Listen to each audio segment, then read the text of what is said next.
And welcome back to Holistic Healthline. It is your direct line to great health.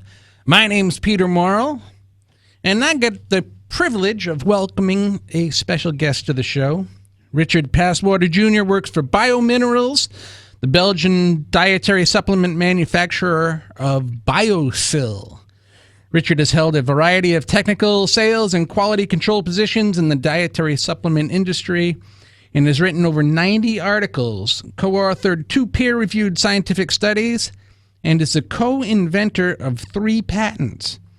He frequently discusses collagen-related topics in various venues around the world, which is very fortunate because that's exactly what we want to do, is talk about collagen-related topics.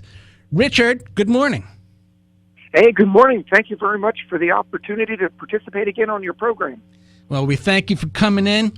We're going to talk about collagen, Richard, and again, everybody out there listening, some are familiar with it, some are not.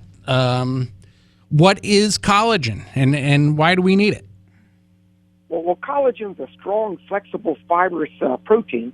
Pound for pound, it's stronger than steel if you look at the tensile strength of it, but it's much more flexible. And it seems to be the body's go-to material to make whenever the body needs to make something that's both strong and flexible, and it forms the framework of all connective tissue in the body. It's really that scaffolding or basic a framework of all the connective tissue and the glue that holds us together. And in many tissues that require additional flexibility, it comes along with a sidekick called elastin. And elastin isn't very strong, but it has tremendous recoil potential. And like the skin, as an example, is 75% collagen, where the collagen gives the skin its thickness, its strength, and it's what reflects light from the skin. The elastin comes along with it to pull the collagen network tight, to keep it tight fitting around the body and wrinkle free. Other tissues such as the lungs and the gastrointestinal tract, blood vessels, especially the aorta, also have much higher levels of elastin in them because they need even more elasticity than the skin does. So the collagen and elastin are really the 2 primary fibrous proteins that make up the framework of our body. And again, you stole my words. I was going to ask you, when you say connective tissue, that's a very far-reaching term for the body. I mean, almost everything in the body is using connective tissue in some way.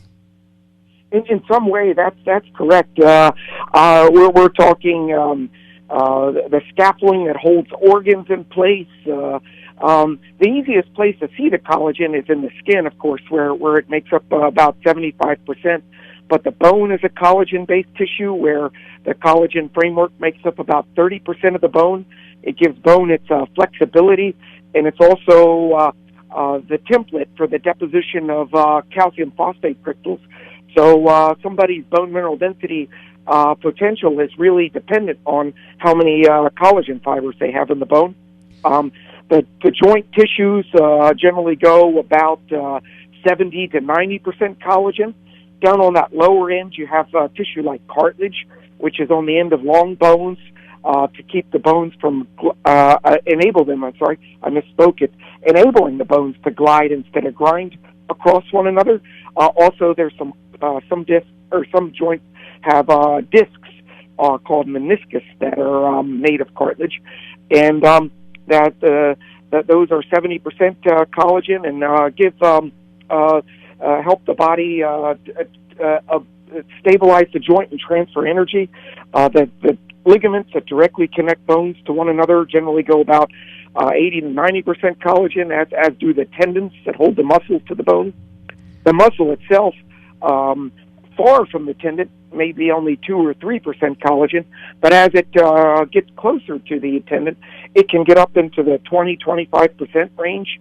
And then the body has over 60,000 miles of blood vessels, and these blood vessels generally go about 40% collagen and elastin. And that collagen and elastin not only keeps the vessel strong and from breaking, but it also the elastin allows the vessel to expand, so microcirculation occurs.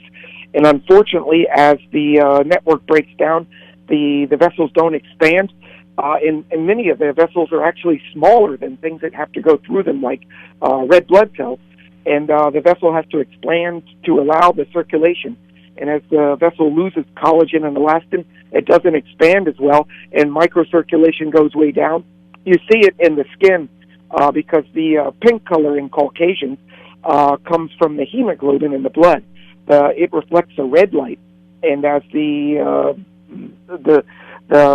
elasticity goes down, the microcirculation goes down. There's less blood in the skin, and people will have less of that pink color and more of a dull gray color.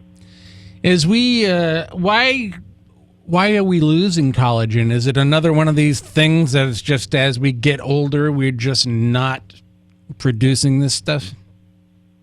It's generally the case, but there's two sets of things going on. Number one is collagen production generally decreases as we get older. I believe much of it is nutrient intake related. People aren't getting enough of the minerals and vitamins that are involved in activating the enzymes that make collagen, such as the mineral orthosilicic acid, which is the biologically relevant form of silicon, and vitamin C. Also, people often don't eat enough protein as they get older, and collagen, the protein, it's the largest, most abundant protein in the body, without eating enough protein, the building blocks to build collagen aren't there. And so collagen production generally decreases about 1% per year as people get older. And then there's another set of the collagen has to be constantly remodeled as a general rule to model 7 important tissues in the body, such as skin, bones, cartilage, blood vessels, the lung, and the aorta. The body has to make about 100 grams of collagen a day. But the process requires activating enzymes, and it's not very efficient. And the modern thinking is that you really have to make about 1,000 grams a day of pro-collagen to actually yield 100 grams of mature, healthy, functional collagen. And the reason that the pro-collagen doesn't convert into the functional collagen is because these enzymes that are in charge of doing the process aren't being activated properly. And that's clearly a nutritional intake issue, heavily dependent on vitamin C and orthosilicic acid. Also, there's, in my opinion, 4 things that destroy collagen in the body. Homocysteine, which is a byproduct of collagen metabolism. A lot of people recognize homocysteine as a risk factor for stroke because the homocysteine is chemically corrosive to collagen in the blood vessels, and it suppresses new collagen production. So it damages collagen and then keeps your body from making new collagen to replace that damage. But homocysteine not only damages blood vessels, it damages collagen tissues everywhere. As an example, there was a study published in the Journal of American Medical Association where researchers assessed the damage of from homocysteine on bones, and they gave some B vitamins to B6 and B12 to neutralize homocysteine, and they reduced hip fracture rate by 83% over a 3-year period in a group of veterans living in a managed care facility. I think they were in their 70s. Wow. Guys in their 70s. And another thing that destroys collagen are stress hormones, especially cortisol. It's very similar to homocysteine in that it's chemically corrosive to the collagen somebody has and also suppresses new collagen production. And I always like to use as an example when a politician gets elected to a high position, they're often a good-looking guy, and then 2 or 3 years later, they look like their father, and a couple of years after that, they look like their grandfather. And then they lose the position, and they start to look good again. And that's an example of stress tearing down collagen in the skin. But unfortunately, it happens all throughout the body. Sugar also damages collagen through a reaction called a glycation reaction. And it's when a sugar reacts with a protein, and the glycation reaction likes to occur with the amino acid link lysine, L-lysine. And collagen has a lot of lysine in it, so it's very susceptible to collagen or damage from sugar, from the glycation. And then there's a secondary set of advanced glycation end product reactions, which even further damage collagen tissue. Richard, and then the last set of Richard, I'm sorry. I need to cut you off just because we have to go to break. Sorry about that. Yeah, no problem. Excited. It's very interesting. So I didn't want to cut you off, but we got to dip out for a minute. Everybody, this is Holistic Healthline. Stay tuned. We're going to come back and talk a little more with Richard and find out about a product called BioSil, which might be able to help you with this collagen production. And welcome back to Holistic Healthline. It's your direct line to great health. My name's Peter Morrell. I'm a holistic practitioner at the Tree of Life Wellness Center.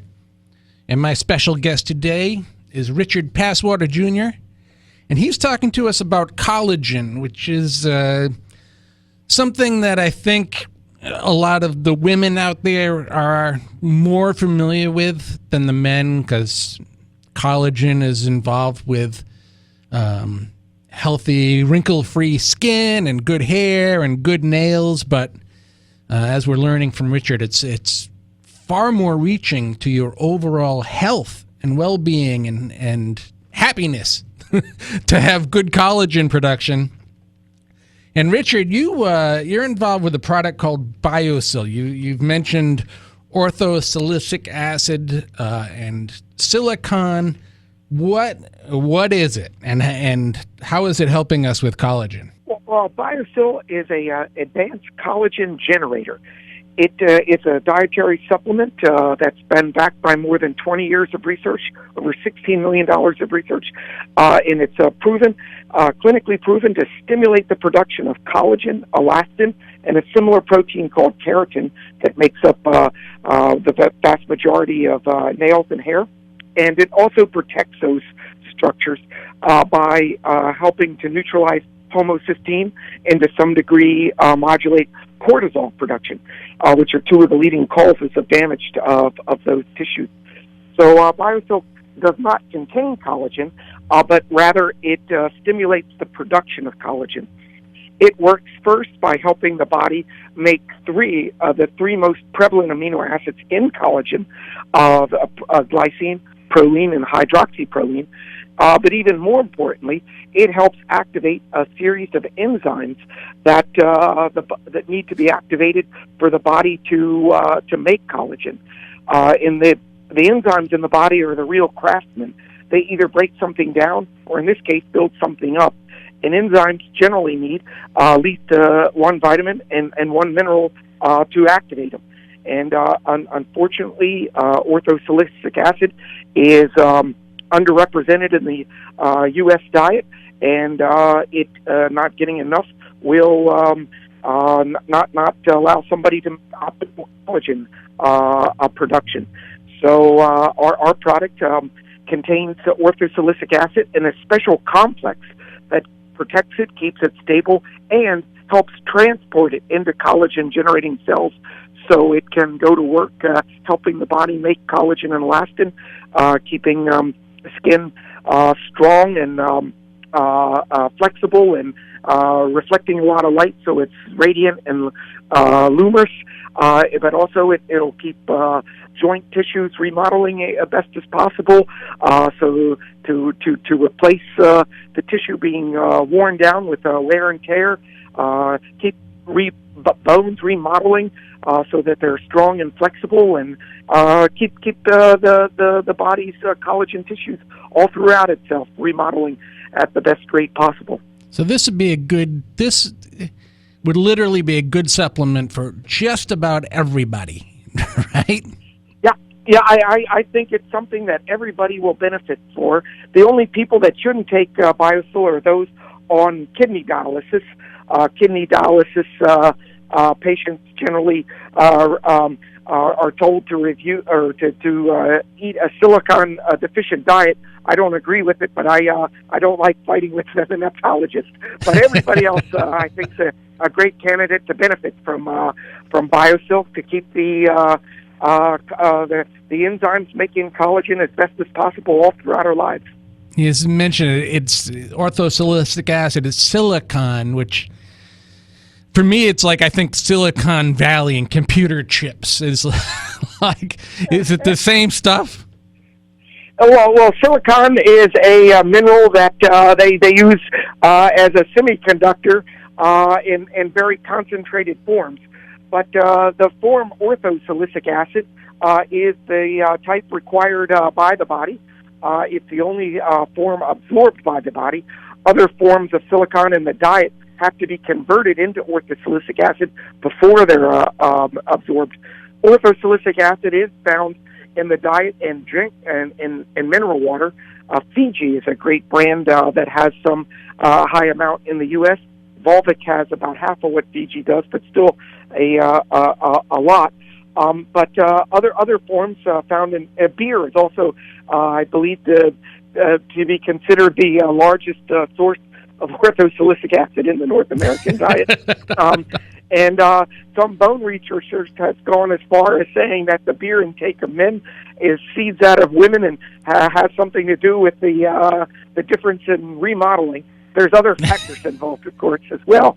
But other forms of silicon have to be converted into orthosilicic acid, and the conversion requires stomach acid, and it's highly variable.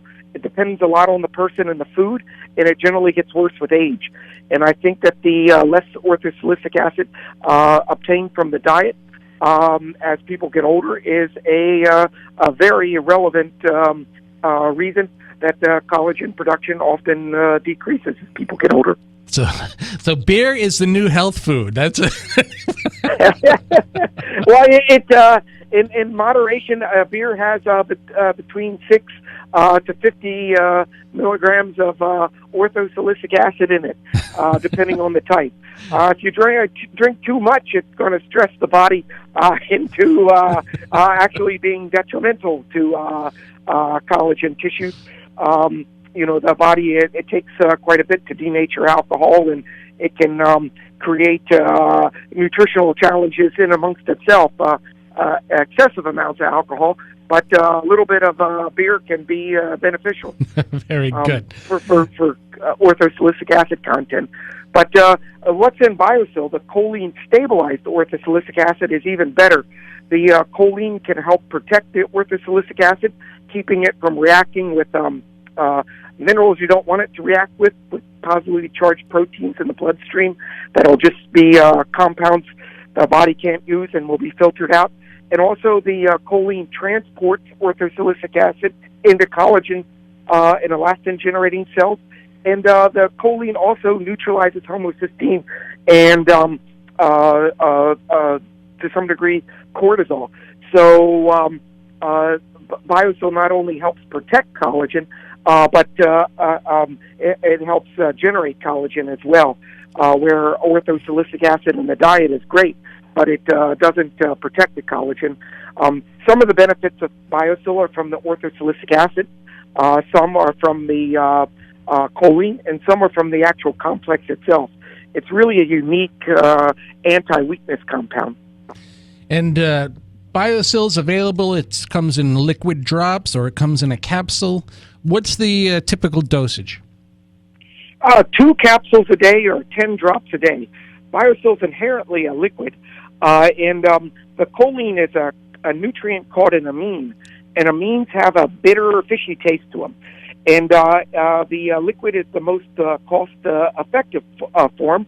The two products work equally effective, but the liquids have to cost.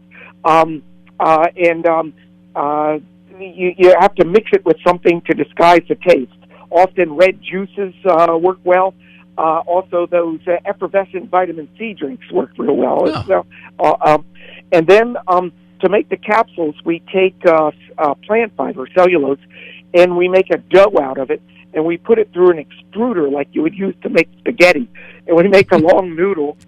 When the noodle's dry, we spray the liquid BioSil on it. And it's really a liquid product in disguise. Oh. If you look at it under a microscope, it looks like dew on the morning, grass in the morning. Good. Richard, how can people find out more about BioSil? We have a wonderful website, biosilusa.com, which is we're very proud of, educational resource. We don't sell product there, but we pride ourselves on providing updated factual information. And also Tree of Life Wellness Center is an excellent place to go, and you can get factual-based information and purchase the product there. Thank you very much, sir.